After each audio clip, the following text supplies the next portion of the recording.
عرض یہ ہے کہ یہ فلسطین دیکھیں، یہ فلسطین ناصبی ہیں یکسر، یہ شام والے ہیں جو ہے نا، یہ فلسطین کیا شام ہے، وہی معاویہ کے لشکر کے اولاد ہیں، اور سفیانی بھی جائے گا امام زمانہ علیہ الصلوۃ والسلام کا دشمن ہوگا، یہ یہی شام سے نکلے گا۔ یہ فلسطین شام ہے، یہ اسقلان، یہ غزہ، یہ شامات ہیں، یہ معاویہ کے زیر حکومت ہے۔ اس زمانے میں اگر لشکر آتا تھا نا امیر المؤمنین علیہ السلام سے لڑنے، یہ فلسطین کے علاقے سے آتے تھے یہ لوگ۔ امام حسین علیہ السلام کو جو بھی شہید کیا نا، شہید کیا، وہ شام کی جو لشکر تھا وہ یہی فلسطینی شامی ہیں، یہ لوگ شامی ہیں، یہ لوگ یہ شامی انہی کا اولاد ہے۔ اور آج تک دنیا میں بدترین نواسب آپ کو دو علاقوں میں ملے گے، ایک آپ کے صوبہ سرحد پر پٹھان جو ہے، اور ایک ان سے بھی بڑھ کے یہ فلسطینی، یہ بہت شدید ناصبی ہیں۔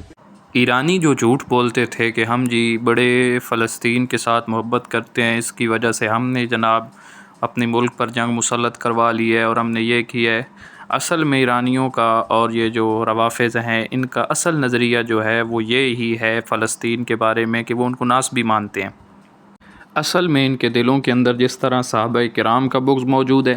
جس طرح اہل بیت اعظام کے بارے میں ان کے غلط عقائد ہیں، تو فلسطین کے بارے میں بھی کوئی یہ محبت کا رویہ نہیں رکھتے، بلکہ ان کے دلوں کے اندر اسی طرح بغض موجود ہے، عداوت موجود ہے کہ جس طرح یہ صحابہ کرام کے بارے میں رکھتے ہیں۔ اور تمام اہل اسلام اور مسلمانوں کے بارے میں ہمیشہ سے ان کا یہی نظریہ رہا ہے، اور ہمیشہ یہ دشمن کی صف میں کھڑے ہونے والے ہیں۔ الیاری کی اس تقریر سے یہ واضح ہو رہا ہے کہ وہ کبھی بھی فلسطین کے حق میں نہیں نکلیں گے۔ اگر انہوں نے کبھی جنگ کی ہے تو یہ جنگ بھی اپنے مفاد کے لیے کی ہے، اس جنگ کے پیچھے بھی ان کا اپنا مفاد تھا، کوئی مسلمانوں کا یا فلسطین کی محبت یا دین اسلام کی محبت کے لیے نہیں نکل رہے تھے، کہ بلکہ اپنے مفاد کے لیے نکل رہے تھے۔ تو یہ بات ہمیں سمجھنی چاہیے کہ جو بندہ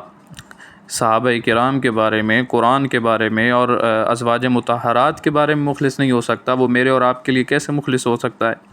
اس کے دلوں میں میرے اور آپ کے لیے کیسے محبت ہو سکتی ہے، اور اس کے دلوں میں میرے اور آپ کے لیے کیسے الفت کا پہلو ہو سکتا ہے، ہمدردی کا پہلو ہو سکتا ہے؟ فلسطین کے ہمدردی اگر ہے تو صرف اہل سنت والجماعت کے اندر، مسلمانوں کے اندر پائی جاتی ہے، جو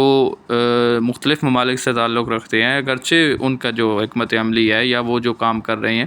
وہ ظاہراً ہمیں نظر نہ آئے اس طرح کہ جس طرح ہم چاہتے ہیں، لیکن پھر بھی ہمیں یہ بات یاد رکھنی چاہیے کہ جو روافض ہیں وہ کبھی بھی مسلمانوں کے مخلص نہیں ہو سکتے، بلکہ وہ ہر محاذ پر، ہر جگہ پر ہمیشہ مسلمانوں کو نقصان پہنچانے کی کوشش تو کر سکتے ہیں،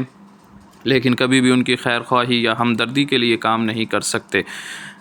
وہ ہمیشہ تاریخ اٹھا کر دیکھ لی جائے تو پتہ چلتا ہے کہ وہ نقصان کے لیے کام کرتے ہیں، مسلمانوں کو نقصان پہنچانے کے لیے، ان کے نفع کے لیے کبھی بھی وہ سامنے نہیں آتے۔